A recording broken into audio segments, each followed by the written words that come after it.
Assalamualaikum warahmatullahi wabarakatuh, and welcome to Pecuniary Season 6, Episode 4, where it is all about Ringgit. My name is Asma binti Mdarawash, and I will be your host for tonight's live. We will be discussing a very interesting topic named Exploring the Significance of Government Budgeting in the Context of Young Adult. Now, for this particular topic, we have invited a very esteemed guest with us, a Vice President of the Economics and Management Sciences Society of IIUM. We'll please welcome Miss Erdina Mysarah Muhamad. Erdina, how are you doing? I'm doing good. How are you? Alhamdulillah, I'm good. Alhamdulillah. So, can we at least, before we jump right into the topic itself, how are you feeling tonight? I'm a bit excited, but at the same time, I'm a bit nervous because this is my first time live doing an interview. I feel like I'm being interviewed. You're being interviewed. Yeah. Well, don't worry, because it's me. We're going to try to make this, I wouldn't say laid back, but maybe more of an intellectual discussion, because that's very much what we're trying to aim for all of our audiences as well. Yes. Okay, so at least, can I ask you a little bit on what actually you're expecting to, per se, like how tonight will go on? What do you hope that our audience will get? I hope that they would gain some information regarding government budgeting and also our new recent budget 2024, which has been published last October. So I think that having more information, especially for young adults, would be beneficial. So to our audience, I wish they could understand that more throughout this session. Right. This is, in fact, a very efficient, I would say, live session because, I suppose like we both are students, so, we fall into the young adults category. And I suppose that all of them can relate, per se, that once we dive deep into the discussion itself. Okay, so I'm not going to waste more of our time because there's so many things that we're going to cover.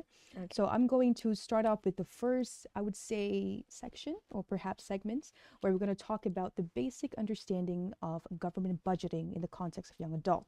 But of course, before everyone out there get distracted or worried on how heavy this is going to be, let's just start slow and simple with the first question being, what is government budgeting and why is it exactly important for young adults to understand? Okay. Thank you, Asma, for the question. So what is government budgeting?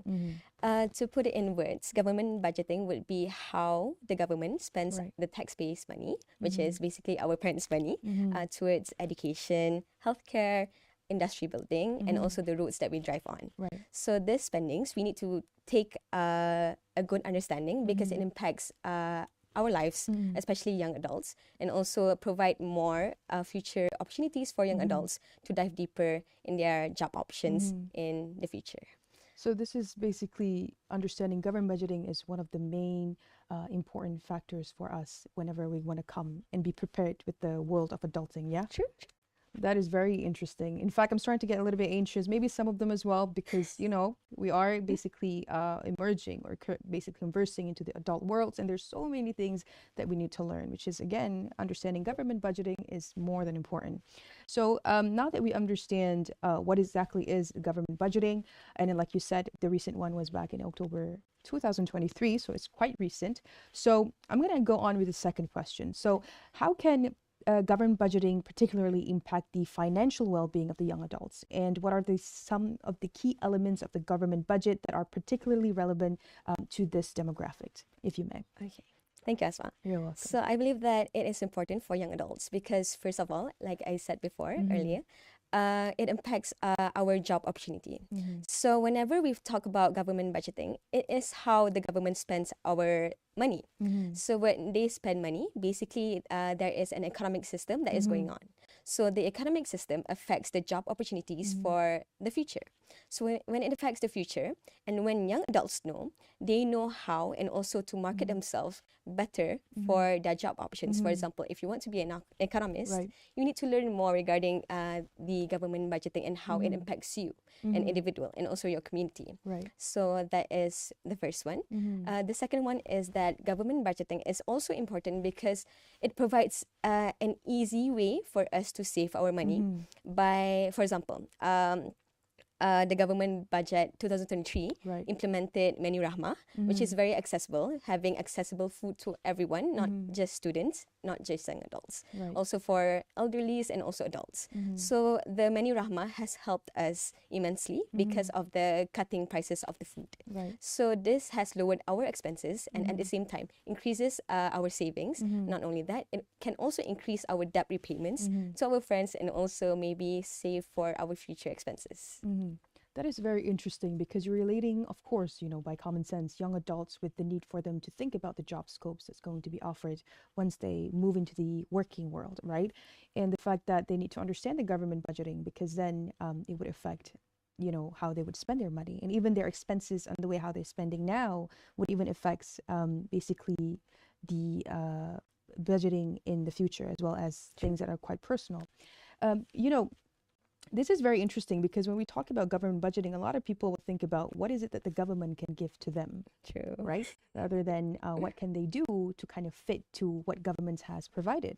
So this is interesting because when we come to this third question, particularly if there are any government budgeting initiatives that have specifically benefit young adults, and how can young adults become more involved in the government budgeting process? Because again, when people were to understand the at least for most young adults, when they will look at the budgeting, the government budgeting presentation of the October 2023, they would pretty much pinpoint the one that's going to benefit them. What are they going to get? And then other than that, it's end of story.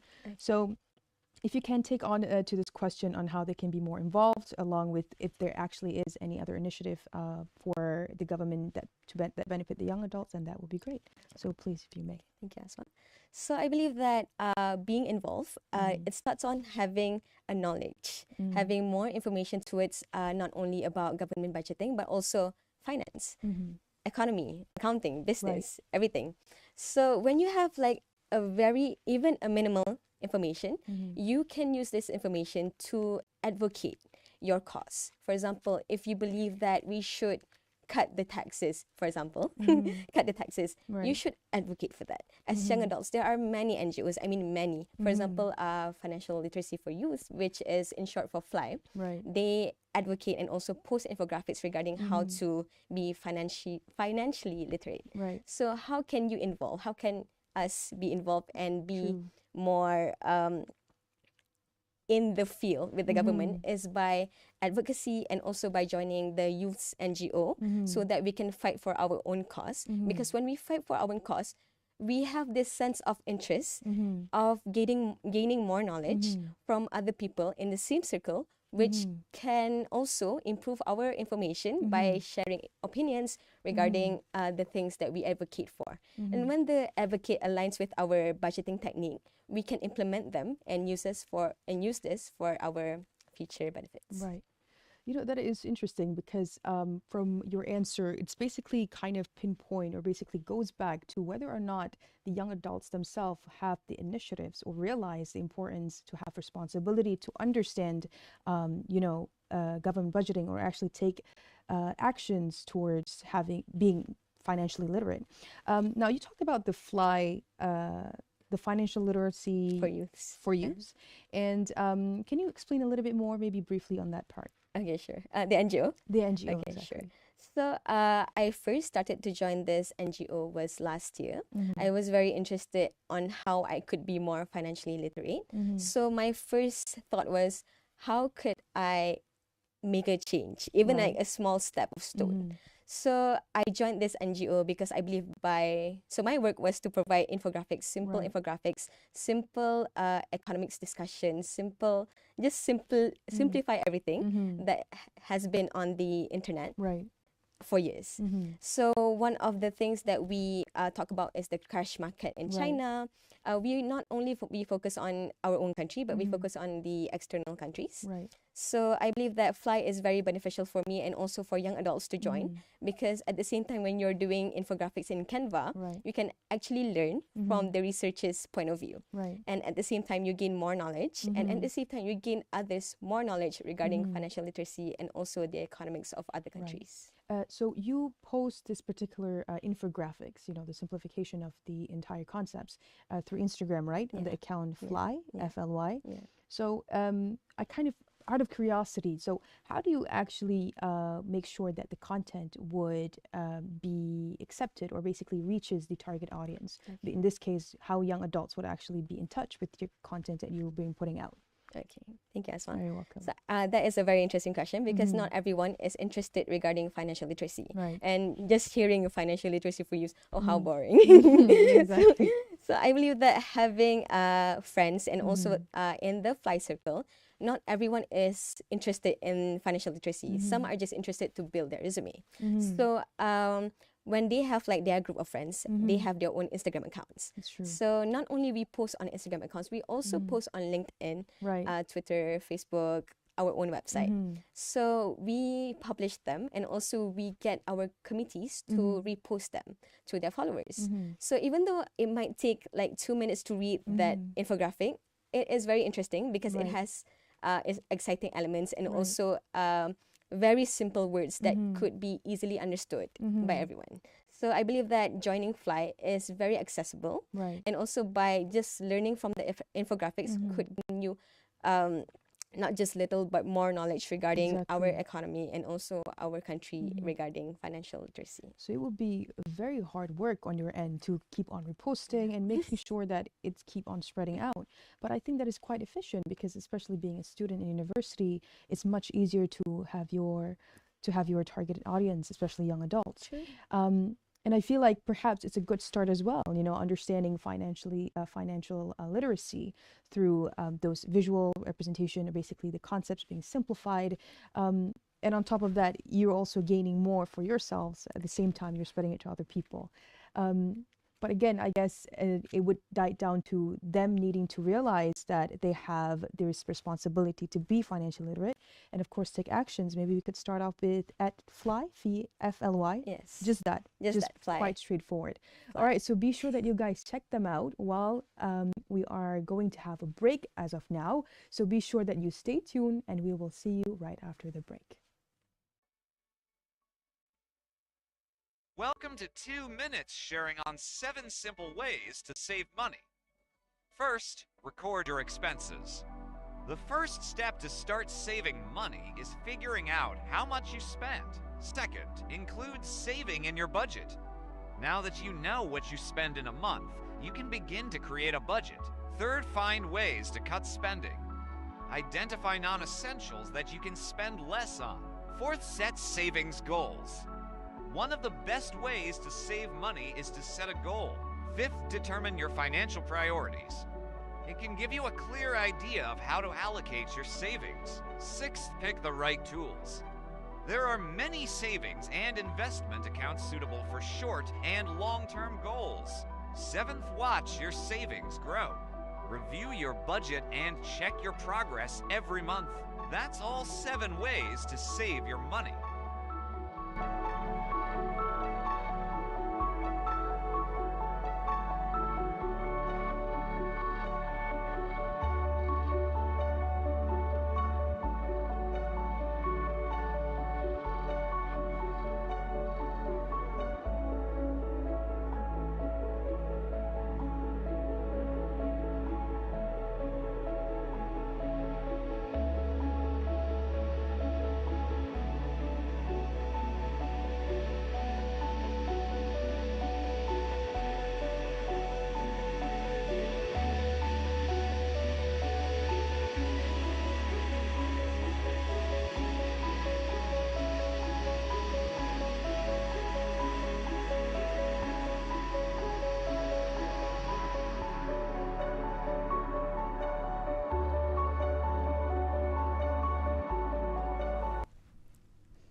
Assalamualaikum warahmatullahi wabarakatuh, and welcome back to Pecuniary Season 6, Episode 4, where it is all about Ringgit. My name is Assalamualaikum Muhamad, and you're back with me along with our esteemed guests, Erdina Mysarah, the Vice President of the EMSS of IIUM, and we will be talking about the topic of exploring the significance of government budgeting in the context of young adult. Now, if you were to be here or if you listened to the discussion that took place in the first segment, I would say so, we've talked about how to the understanding of the government budgeting and how is it relevant to the young adults. So All right, Erdina. So we're going to up the level a little bit. I wouldn't say it's going to be a hardcore questions. We'll still want our audience to be engaged. You know, we don't want to lose you guys. So be sure that you guys stick to this because this is where we're going to dive deeper. So I'm going to start out with the first question. What are some of the key challenges young adults face in understanding and engaging with the government budgeting process? Please. Thank you, Asma. You're welcome. So I believe that the challenges that young adults usually face understanding the government budgeting is the complexity and jargon of the government budgeting information released by our government. So I believe that not everyone has even minimal knowledge regarding finance or economics. So just by reading the whole, for example, budget 2024, it can be hard for some certain individuals to understand. Because some people just want to look at how can this benefit me. So having the complexity of words used and terms used in the information given by the government may affect their motivation to read more regarding the government budgeting. And also when it affects their motivation, they would be less interested in knowing how government budgeting could affect them in their future life and also their current status. And next, I believe the next element would be minimal interest towards financial literacy. That's true. Because when you have minimal interest, you wouldn't waste your time reading all that government budgeting. Like, what is government budgeting? Not everyone could understand when you're talking about government. Oh, did you heard about the government budgeting? Did you hear about budget 2024? They would say, oh, they increased the Rahmah cash, right? They would be more interested towards that because it would benefit them. Yeah, it would benefit them. That's true. But at the same time, there are so much more towards government budgeting that could help you. Not for your financial status right now, but there are so much more advantages of learning regarding government budgeting by the government. You know, that's very interesting because you said that is actually true. You know, when someone would look at a particular term, they would simply just go, oh, this is hard to understand. You know, I'm just going to disregard this and then I'm going to move on, right? But when you say about jargons, I would say that maybe for beginners, how would understand these things? Because of course, for someone who's actually really trying to understand per se that the government budgeting, right? And then there's these different terms, but then there's so much to be understood. So usually to what materials is it simply just Googling and then that's it? You know? So in your case, perhaps that, what would you say like the safest and the efficient way that if someone is for the first timer, just looking at the budget and try to understand it, where should they look up these jargons and it will be more reliable? For me, personally, when I don't understand the word, I would, like you said, Google it. So for example, our service tax would increase by 8% from 6%. Oh, what is service tax? And how does that affect me? I would just Google it. But I think the most efficient way and the most simplest way is just to go on Instagram and see any simple infographics regarding government budgeting. And also there are so many Instagram accounts that would do this infographics just to gain more views, just to release information towards the young adults, not just young adults, to everyone in Malaysia. Because the government budgeting does not only affect the adults, but in this topic, we are focusing more on young adults. But it affects everyone. It affects the whole community. It affects our GDP. It affects our taxes, our everything. Yes. Anything concerning money and the planning, that is very important. You know, speaking of which, you just said that because of the minimal interest of being financially literate, right? In that case, would you actually consider the key factors? I don't know, from the personal experience or maybe from what you've read and what you've been reading online, what do you think? Is it because the fear of missing out lifestyle, upkeeping with people, hence the minimal interest of financial literacy, or maybe simply just trying to procrastinate on the need to really focusing on what truly matters? So what do you think of that? I believe that, in my personal opinion, people just are not interested, especially young adults, because it scares them. Because adulting is scary. So when we talk about government budgeting, when it involves the government, young adults will be like, oh, this is scary. This is heavy stuff. This is not for me. So when it scares them, they would usually detach from that specific topic. They would detach from savings. They would detach from their financial stability for the future because they believe it's not affecting them now. Right. Because they don't see the consequences of their own actions. And I used to be one of them. Right. And reality scares you. Yes, that's true. And next, I believe that there's two types of people. First one is because they're scared. The second one would be because they think that it's cool to like not know Disregard things. the- Yeah, macam, Okay. for example, when someone asks you, "Oh, did you read about the budget 2004?" Oh no, I'm too cool for that. No, Yeah. I don't care about that. It's It doesn't just a affect budget, me. apa-apa Yeah. boy, right? No, people actually think that. Yeah. Oh wow. Because for me, I would either have people saying, "Oh yeah, about the budget." That's the first group of people, and the other one would say, what even is that? Oh yeah, go ahead, just tell me. If I know, then I know. If you don't tell me, then it's okay. That is very interesting. Now, speaking of these challenges, rooting from the young adults itself, we want to talk particularly on what are the barriers that prevent these young adults to effectively participate in government budgeting processes, and how can these barriers be addressed? Okay. So addressing these barriers would be the first one is to have more NGOs that are represented by the youths, by the young adults. Because when we see our own people who are leading this type of NGOs, Right. this type of organizations, we would be more influenced and also more interested to know about it because fear of missing out. Exactly. So when you are fearing Right. of missing out, you would tend to, I need to join this. I need to Right. learn more about financial literacy. I need to get my information up because I want to talk about to my friends. Right. So I think that would solve the first barrier. So the second barrier would be just understand the simple key terms in Instagram infographics. For example, like we talk about the organization Fly, Right. where they post simple infographics. So if you guys have like a hard time on Right. understanding the infographics posted by the government, you should opt for social media, Right. internet, everywhere. Technology is everywhere right now. So I believe that using it would be beneficial, especially when learning new things. And also ChatGPT. ChatGPT, but ChatGPT you have to have further, True. further research so that Yeah. you don't just simply take in. It's like, oh, okay, so this is how things are.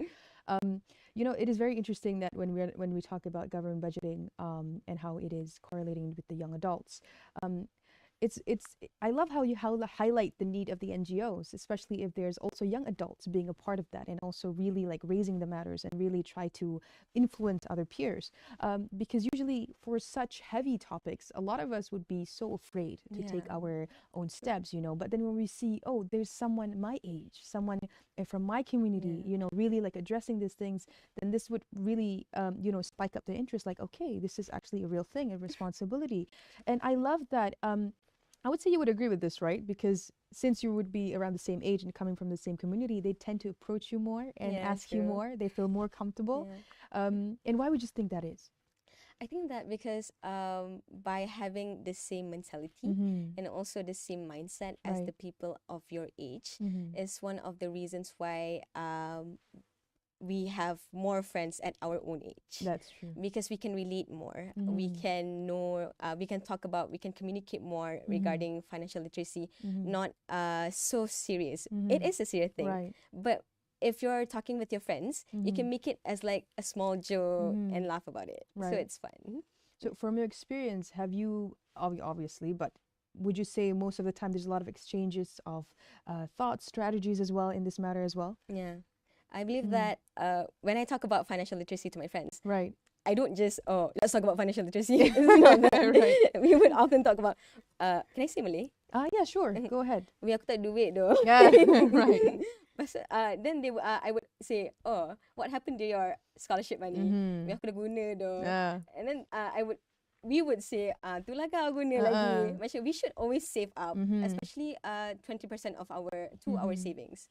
So even though 20% of your income would sound, that's massive for Right. some people. It is. But maybe try to start small, 5%, 10%. It would help greatly. And I think by having this funny conversations with your Right. friends would help a lot and also would influence you to save. Because I used to have this one conversation with my friend. We would always compete on how much we save in Right. our ASB. That's a healthy competition. Yeah. And she would always say, how much have you saved in your ASP? In Malay lah. Macam, kau dah spend banyak mana? Or I would say, this amount. Banyak dah. Aku nak agak. But that's really great, you know, because when you find your own circle that have the same mindset, you're pushing one another, but it's not in a way where you want someone to just really, you know, rip you off and get down and not. It's just simply, okay, we're going to learn and we have the strategy and then, you know, give and take. That is actually really smart. I feel like, you know, I feel a lot of people have these conversations, but I think what you can do is that when you have this conversation, make sure that you remind yourself, okay, let's talk about financial literacy, how important it is to us, you know, try to shift it to that bit because we're not only being friends just for the sake of fun, you need to really grow together. Okay, so we've talked about all the challenges, but mostly from the personal experience as well, because it's relatable to all of them. And of course, we still have so much more to talk about. But as of now, we're going to take a quick break. So be sure to stay tuned, and we will see you right after this.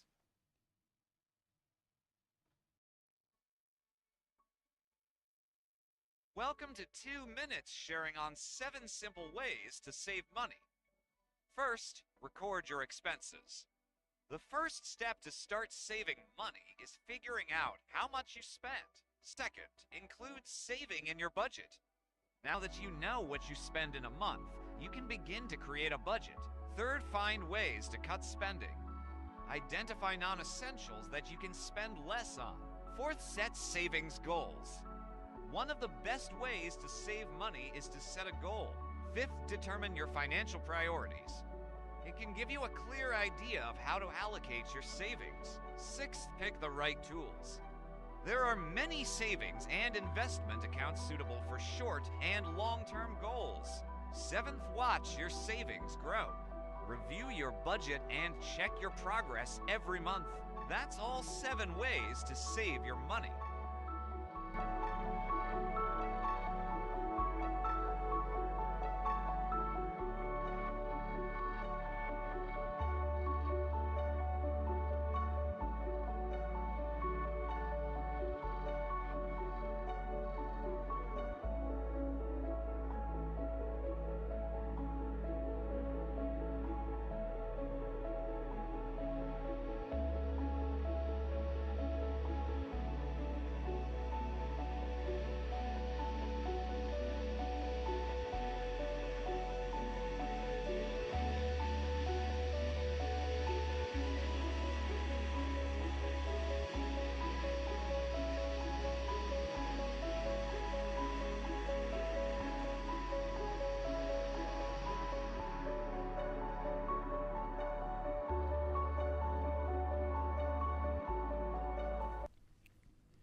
Assalamualaikum warahmatullahi wabarakatuh, and welcome back to Pecuniary Season 6, Episode 4, where it is all about Ringgit. Oh my goodness.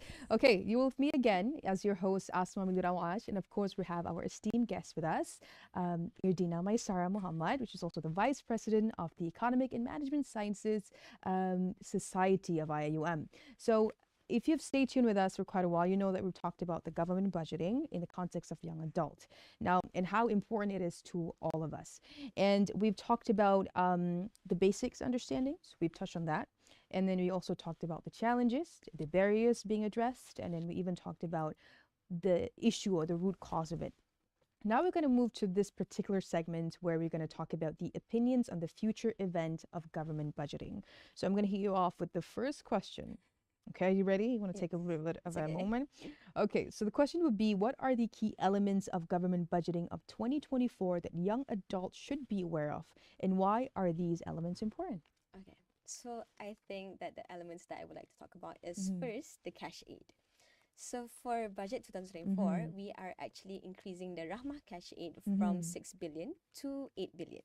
Wow, that's a lot. So the 2 billion increment would benefit 9 billion people in Malaysia. So I believe that this is very beneficial because as students and also as young adults, we need money to survive. So when we take note of this cash aid, we know how we can spend to our expenses, and also we know how to save to our expenses. So that is the first one. The second one would be the service tax. The government budgeting for 2024, they are implementing service tax from 6% to 8% towards entertainment. Right. For example, karaoke, logistics, things like that. But food would not be affected because it would harm the expenses of young adults. Right.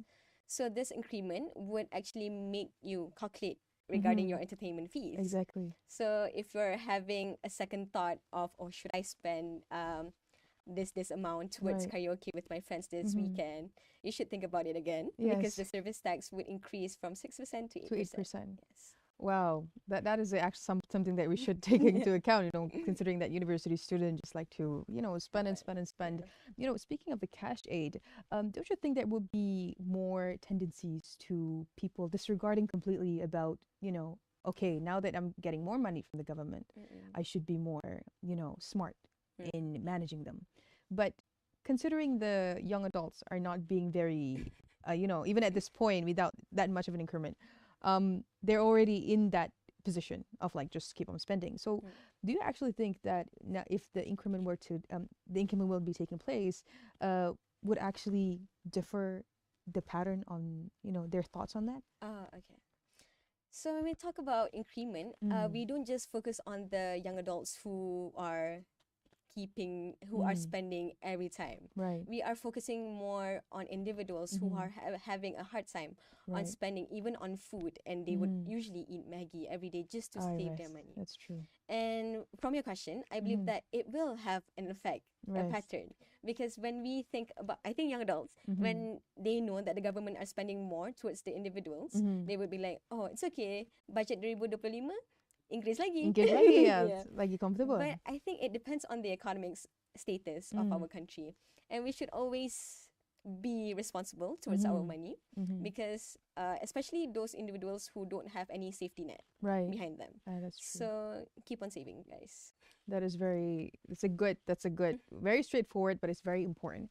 Okay, so we're going to move on to our next question. So in your opinion, what are the most critical aspects of budgeting that young adults often overlook, and how can they be encouraged to pay more attention to these elements? Okay.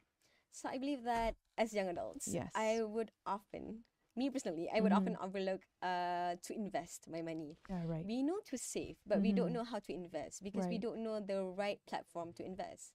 So I learned about this in my first year of degree, because I believe that I used to be under Mara sponsorship. Right. So having a lot of, it's not a lot, but it's like, for a significant amount for significant someone from our amount, age. Yes. I believe that I should do something with the money.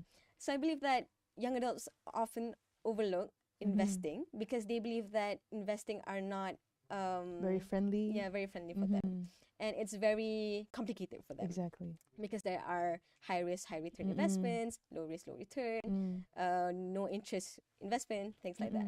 So I believe that investment would be the first start of saving your money, and also your future self would thank you for that. Even though you're saving your money to the extent you're not hanging out with your friends because you don't have money, but your future self will thank you for that, and you will reap your efforts in the future time. So I believe that there are certain platforms that we can use, such as the robo investment, Wahid. Yeah, Exactly. Wahid. There's Raiz Invest as well. Yes, Raiz Invest. These are our robo advisors. Yes, robo advisors. They are Muslim friendly, and they are ESB, which is by our own government. Our own government, yes. Yeah. And unit trust, yes. Unit trust, yes, unit trust.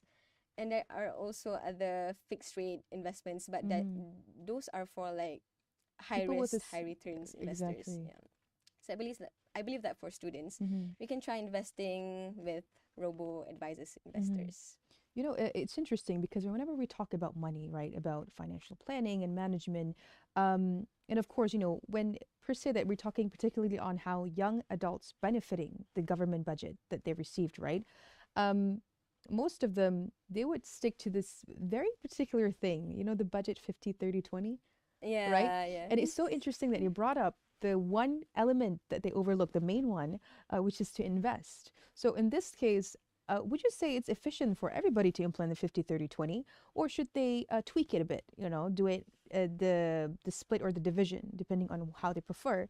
Or would you agree with the fact that if you're familiar with Peter, Mr. Peter from Mr. Money TV, he actually, there's a site that they produces where they actually urges or encourage the people to implement the 50, 30, and I believe it's 10-10. Oh, So instead of saving the 20%, you split it into invest. 10% saving and 10% investing. I see. So since that's what you said that you overlooked, so I'm Yeah. assuming at this point you've been investing, right? Yeah. So what are the particular rules that you are sticking with? I think I don't occasionally follow the 50 30 Mhm. 20 or 50 30 10 10. Yes. I would it depends on my current situation, Mhm. my income situation, Mhm. but it doesn't go under 2 digits, Mhm. because I believe that when we go under, we Mhm. tend to be less disciplined towards Yes. our own money. Mhm. So when we become less disciplined, we would believe, oh, I have extra money left because Mhm. I didn't invest, so I Right. can spend more. It doesn't make sense. We have the tendencies, yes, Yeah. it's true. So I believe that having knowing your own Mhm. capabilities, you don't have to follow everyone. You don't have to follow, Mhm. oh, she invested 1,000 this month, So I I'm need to gonna do that invest. right now. Yeah. That's not very Just follow your sustainable. own flow, Mhm. your own source of income, and your Mhm. own capabilities of investing. Knowing that, basically knowing the lifestyle that you can actually live with to cater to the goal that you want for Yeah. that, right? Yeah. That is very interesting because, speaking of which, investments, a lot of people stick with the ASB. It's not a bad thing, Yeah. like, what do you say? A low risk, Yeah. high, no, it's a No low, risk. low risk, high Mm-mm. return, but it's not very high return, is it? No risk, no return. Low risk, low return.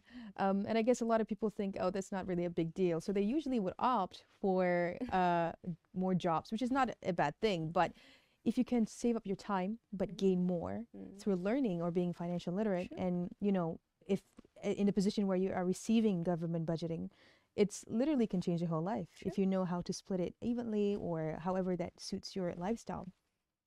So I'm going to ask you the last question, and perhaps you can answer this quite briefly, which is, what are some of the potential future trends or developments in government budgeting that could have a significant impact on young adults? I actually like this question. Exactly. Go ahead. So, when I look at this question, it Mhm. circles back to the research I did with my friend Mhm. in another NGO, Right. which is regarding food security for university students in Malaysia. Oh. And it doesn't revolve around budgeting, Mhm. but food security is one of the things that we should focus on, especially Mhm. towards young adults, Mhm. because not everyone is very fortunate to have Mhm. good food on their table. Exactly. Some of them eat Maggie every day, and it affects them academically and also Mhm. mentally. Mhm. So on my research, I followed. We were influenced, and we Right. were interested in seeing how the United States Mhm.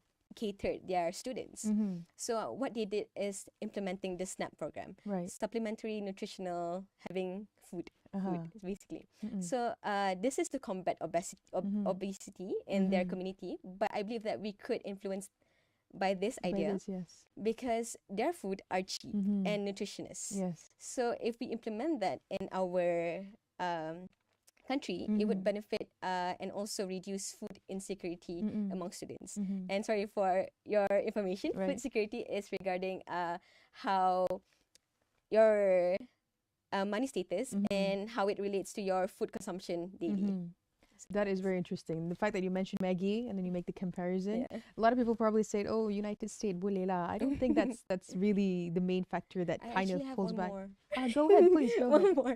So another potential thing that Mhm. we could do is, instead of we focus on the physical healthcare Mhm. of Malaysian citizen, we should also focus on the mental healthcare for That's Malaysian true. citizens, because we know how easy of to get access on Mhm. healthcare. For example, paracetamol is just Ringgit in a government Mhm. hospital. That's true. But how about the mental patients? How about the mental health care of students, of young adults? Mm-mm. As we evolve in this emerging economy, Mhm. we tend to get more stressed and also more pressured by Mhm. everyone around us. Mm-mm. So I think that by providing more budget towards mental health care, by Mm-mm. providing free access, not free, but cheap access to mental Mm-mm. health care would uh, be a beneficial thing for everyone, especially young Mhm. adults, to emerge on their adult life. Mhm. That is a very noble thing for you to, basically pinpoint the potential future government budgeting being on basically the physical health and the mental health of the young adults. That is very, very interesting. Thank you for pointing that out. It's one thing for us to really think about. So unfortunately, though, we actually have come to the end of the show, and I suppose that, are you happy with the things that we've covered? I am. you know, because we went through from the basic understandings and then moved on to the challenges. We even give the personal experience that you had, and you know, from NGOs to the programs that they made, and then the infographics again at FLY on Instagram. So I will be definitely checking that out. And it's been such an honor to have you tonight, Erdina. So thank you so much for coming. I hope at this point you're no longer anxious. No, so thank God. That's a good thing. So again, thank you very much for coming. So that is all that we have for everyone. And thank you kindly to all of those who stayed tuned until the very end.